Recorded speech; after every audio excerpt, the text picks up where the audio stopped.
This broadcast is all about all the cool things that we can do with AI. Let's go. I'm super pumped. excited. So here we are, we're in Adobe Camera Raw. I always recommend going to the auto button here because honestly, it just does a really good job. Just gonna kind of bring our color temperature up a little bit. We're gonna go into our color mixer. Love the color mixer. It's so powerful. It's my favorite place to be. You can simply click there.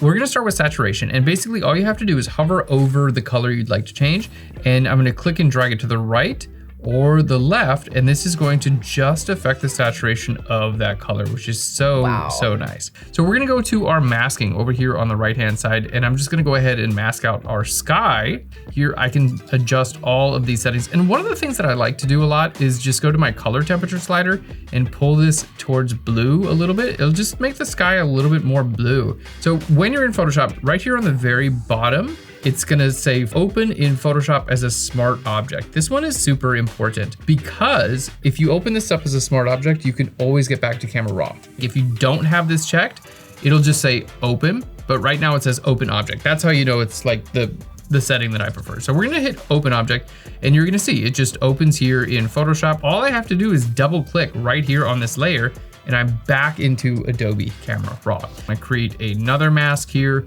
We'll do a linear gradient and I'll just go from the bottom up. And then I could work on my exposure, make it brighter or darker in my foreground. And we'll hit OK, and then it makes those changes automatically. And we're back here in Photoshop. So opening it as a smart object is just a super good hit that will allow you to kind of go back and forth. I want to just remove this guy, right? I love the new selection brush tool. It's located with your lasso tool. All you have to do is click and paint over the area that you'd like to select, which opens up the option for a generative fill. Select an object. You don't have to be like super precise. You just have to go back to your original point. It'll fill in this whole area for you, and then you're ready to go. You just hit generative fill. There we go. So I'm just gonna extend our crop out to the right-hand side. With your crop tool, just make sure you go to generative expand and then click on this checkbox, and it's gonna go ahead and generate. Now keep in mind, it doesn't know that this is the Golden Gate Bridge. It's just gonna make whatever it thinks should be there. Honestly, that's kind of perfect. Let's go. Yeah. If you ever want to upscale or increase the resolution of your generative expand, you can do that. Just be sure to click on this button here. It's the enhance details button, and we've increased the details there. But now, as you can see, I have this removed. I have some generative expand in there. So we have a new layer here. We're gonna go to image and then down here to apply image.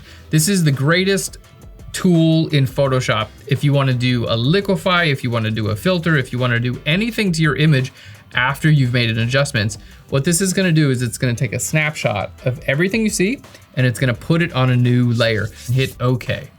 There we are. So from here, I can and then go back. I can go to filter, go to Camera Raw filter, and then here we go. Look at this. I have all of my Lightroom adjustments here in Photoshop. So we're gonna go ahead and create a mask. I'm just gonna create a radial gradient. We're gonna click and drag out, and then I'm just gonna bring my exposure up just a little bit in this area.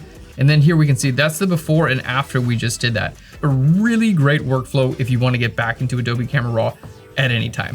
All right, our next example, we're gonna get a little bit more whimsical. Let's add like a little bird here. And I just typed in red cardinal bird, and there we go. We're gonna add a wolf, why not, right? Okay, this is my outline for a wolf, right? We're gonna see what it does with that. That's a good looking, scary wolf right there. Let's add like a little bunny rabbit here, right? All right, let's type in bunny rabbit. Oh my gosh. There we go. So cute, and it looks great. They look really good. We're gonna add some snow to this photograph. I'm going to just use my lasso tool and I'm gonna make what looks like a piece of snow. Now I'm on a new layer. I'm gonna go to edit and we're gonna go down to fill, and I'm just gonna fill this with black. So we're gonna go to filter, blur, and we're gonna go to motion blur. There we go. So let's go to filter, blur, Gaussian blur. There we go. I'm gonna create a new layer. We're gonna put it underneath here, and I'm just going to make this layer. There we go. We're going to fill this layer with white. I just go to edit up here at the top, and we go to define brush preset. Go to window and then down to our brush settings. We're gonna turn that on, and I'm gonna go ahead and turn this size jitter all the way up. Turn this on.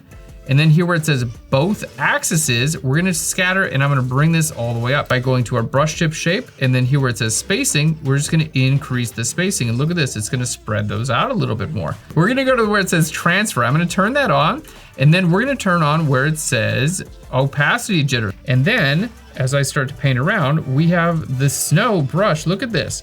This is insane. How fun is this, and right? I love that just a couple easy steps really set you up to do something efficiently, saved you a ton of time, and it honestly looks incredible and really realistic. Aaron, thank you so much for joining us, and thank all of you so much for being here with us today. We hope you learned something new and can't wait to see all of the cool new brushes that you create. Yes.